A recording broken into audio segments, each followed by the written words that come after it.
अपन ने डिस्कस किया था कि एक वाउचिंग के दौरान ऑडिटर को क्या क्या चीजों का ध्यान रखना चाहिए या फिर जो जनरल कंसिडरेशंस है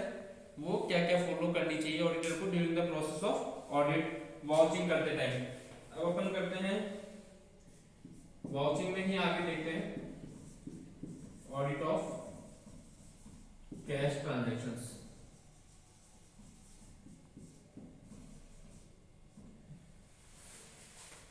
कैश किसी भी ऑर्गेनाइजेशन का एक बहुत ही इंटीग्रल पार्ट होता है या एक इम्पोर्टेंट पार्ट होता है।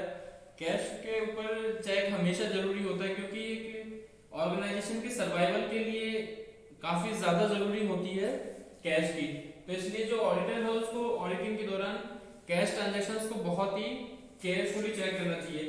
इसके लिए कुछ जनरल कंसीडरेशंस हैं जो एक ऑडिटर को ध्यान रखनी चाहिए। तो पहला आता है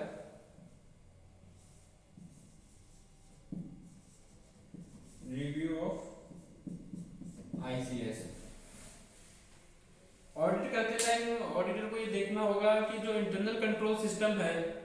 क्या कोई इंटरनल कंट्रोल सिस्टम पहली बात तो वहां पे एप्लीकेबल है या नहीं किसी ऑर्गेनाइजेशन में, और अगर है एप्लीकेबल तो वो कितना स्ट्रॉन्ग है और कैसे वो चेक कर पाता है।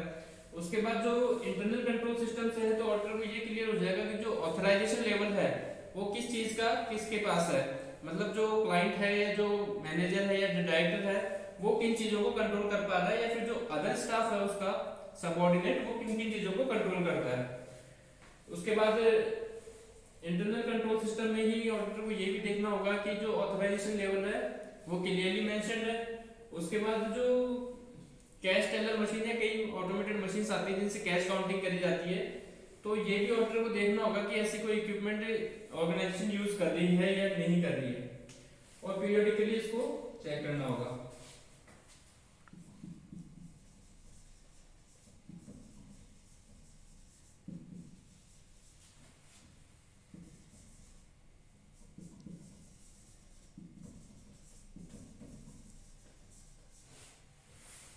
ऑडिटर को ये भी ध्यान रखना होगा कि जो रिकॉर्ड्स मेंटेन करे जाते हैं किसी भी ऑर्गेनाइजेशन में वो प्रॉपर्ली फॉलो हो रहे हैं या नहीं हो रहे हैं, जो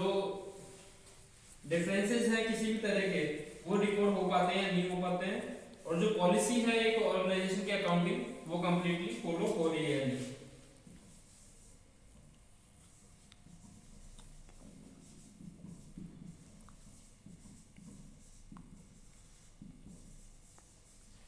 अकाउंटिंग प्रिंसिपल्स का भी एक ऑडिटर को ध्यान रखना होगा कि जो ऑडिट के दौरान वो फॉलो हुए हुए हैं नहीं,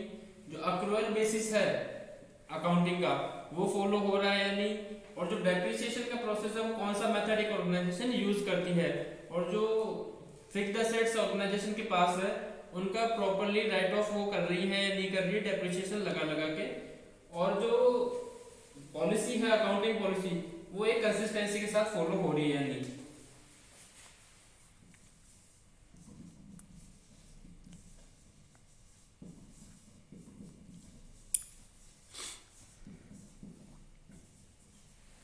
कोई भी जो ट्रांजैक्शन हो रहे हैं उनके प्रॉपर एविडेंस है या नहीं, वाउचिंग है या नहीं प्रॉपर्ली, उसके लिए उसके जो बिल्स वगैरह हैं वो प्रॉपर्ली है या नहीं, ऑथराइजेशन लेवल देखना पड़ेगा, डेट उसमें देखनी पड़ेगी कि इसी पीरियड का है या नहीं जिस पीरियड में ऑडिट कंडक्ट हो रही है। उसके अलावा ये देखना होगा कि क्लाइंट के नाम से बिल इशू हो रहे हैं या वाउचर इशू हो रहे हैं या नहीं हो रहे। ये तो आ गया था इसमें जनरल कंसिडरेशन।